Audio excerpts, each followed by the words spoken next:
Let's dive right into an absolute historical mystery, the hidden ancient library of Enoch. Today, we are looking at a collection of holy books that literally vanished from Western traditions, only to be secretly guarded and preserved in Africa for centuries. So here's how this explainer is going to break down. First, we'll look at the hidden ancient library itself. Second, how it was preserved in Ethiopia. Third, we'll crack open Enoch's 5 missing books. And finally, we'll talk about the lost text's incredible legacy. All right, starting off with part 1, the hidden ancient library.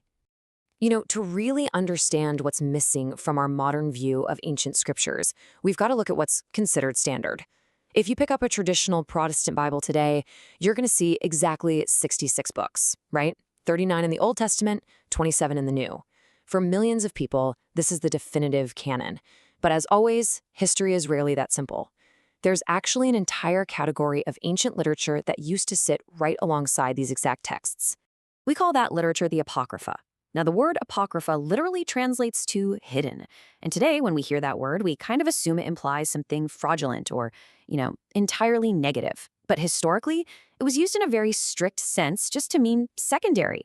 In fact, early Reformation-era Bibles, like the 1611 King James Version, the Luther Bible, the Geneva Bible, they actually included these texts. They didn't completely toss them out, they just moved them into a separate section between the Old and New Testaments because they considered their canonicity a bit dubious. So, different Christian traditions viewed these texts very differently. Protestants eventually started printing Bibles in the 19th century without them entirely. This was largely due to linguistic translation difficulties from the original Greek and Hebrew. Meanwhile, the Roman Catholic and Eastern Orthodox traditions kept them around. They referred to these books as deuterocanonical, which literally means a secondary canon. Which brings us right into part 2, preserved in Ethiopia. See, while European churches were fiercely debating the placement and the validity of these texts, another ancient tradition never questioned them at all. The Ethiopian Orthodox Church, alongside Ethiopian Jews, preserved these ancient writings legitimately, completely, and without any controversy for centuries. While the West argued over translations, the Ethiopian tradition considered these writings as unquestioned, standard parts of their biblical canon. And the real key to this incredible preservation? It's Ge'ez. This is the ancient classical Ethiopian language that was used to write down and protect these sacred manuscripts. Because the texts were locked into Ge'ez, they were effectively shielded from all those endless translation debates happening across Europe and Asia. It's pretty amazing when you think about it.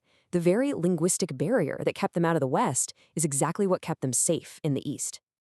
To put this into perspective, these apocalyptic texts were originally authored way back in the 2nd century BC. Yet, for most of European history, the Book of Enoch was completely unknown. It was just a ghost of a rumor.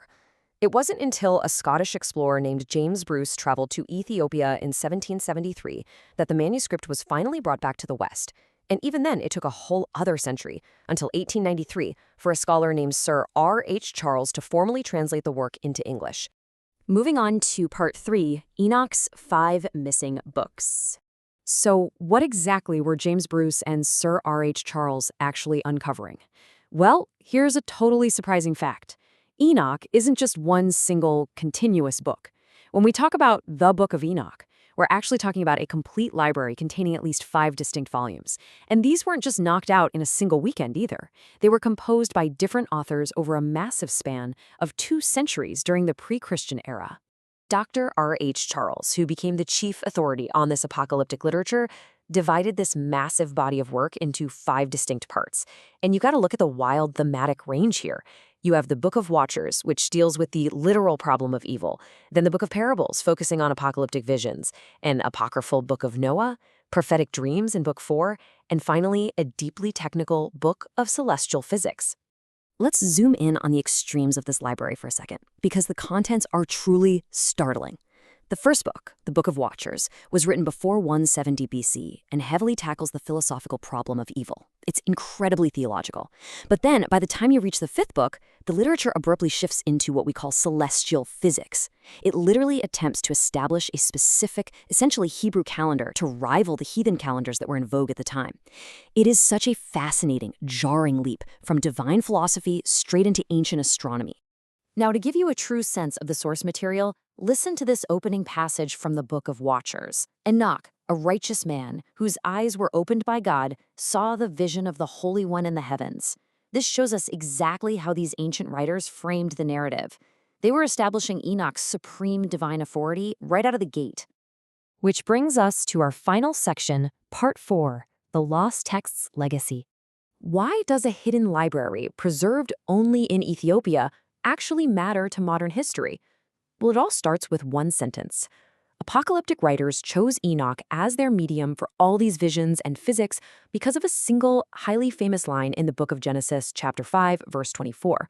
It states simply that Enoch walked with God. For ancient writers, this suggested an unusually high degree of divine favor, making him the absolute ultimate ancient authority figure to attach these vast apocalyptic ideas to. And because of that unquestioned authority, the influence of this specific literature can scarcely be overestimated. Historians note that there is hardly a single book in the New Testament that doesn't show traces of Enoch's influence. Furthermore, early Christian writings, like the Epistle of Barnabas, didn't just reference it, they quoted the Book of Enoch directly as definitive scripture. It heavily shaped early apocalyptic ideas and remained highly respected by early Orthodox traditions before falling completely out of favor in the West.